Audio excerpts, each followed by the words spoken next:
Hey. Kiralanır ruhum bütün çirkinliklerine. Aynen.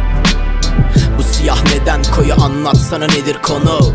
Bilmiyorum, bu yüzden dinliyorum. İnsanlar riyakar ve sanıyorlar bunu kar. Ben aldım payımı ve sen istiyorsan hep orada kal. Yetersiz bakiyeler benden daha çirkin ve beynimde hatıralar benden daha zengin. Kendimle derdim, hep kendimle mi derdim?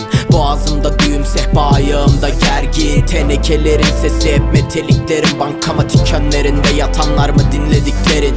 Hüzünlere üzülmeyin, tabutları vaşata kurtarırız belki. Ha, kurtuluruz belki. Sevmek mi istiyordun, cenazeler gördün oğlum. Yaşıyorsan yaşadığını zannediyorsun ve yarın ölümle yüzleşmeye üşeniyorsan kaybettin, inan ki yükseklerden hiç düşemiyorsun. Aldım nefesi, öksürdüm, hey özgürsün zaten, özgürdün sen. Zehri püskürttüm, beni öldürdün, san güldürdün. Bugün aldım nefesi, öksürdüm, hey özgürsün zaten, özgürdün sen.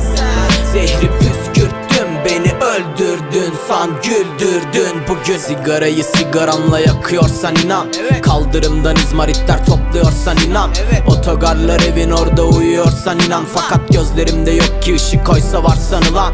Kansere ağla, lanet yok hiç çare buna. Bir de hastanenin bahçesinde biraz çay, sigara, sonum aynı fakat görevler değişik. Bu rütbe değişimi, bayrak sende, dizi salla sağa sola. Gözlerim kısık, bir de en sevdiğim kısım ey. Ağzıma ıslık olur notaların yası. Hayatıma sokayım, yapmasaydım kumpası iyi. Ellerimden attım ipi, boşaldı tasması. Kaybettiren o sürtükler hiç umrumda değil. Hiç umrumda değil, değil mi, hiç umrumda değil. Zamana gücüm yetmez, alamam ki geri. Bazen çok taramam lazım da bak saçlarını değil. Aldım nefesi, öksürdüm, hey özgürsün zaten, özgürdün sen. Zehri püskürttüm, beni öldürdün, san güldürdün. Bugün aldım nefesi, öksürdüm, hey özgürsün zaten, özgürdün sen. Zehri püskürttüm, beni öldürdün, san güldürdün. Bugün aldım nefesi, öksürdüm, hey özgürsün zaten, özgürdün sen. Zehri püskürttüm, beni öldürdün, san güldürdün. Bugün aldım nefesi, öksürdüm, hey özgürsün zaten, özgürdün sen.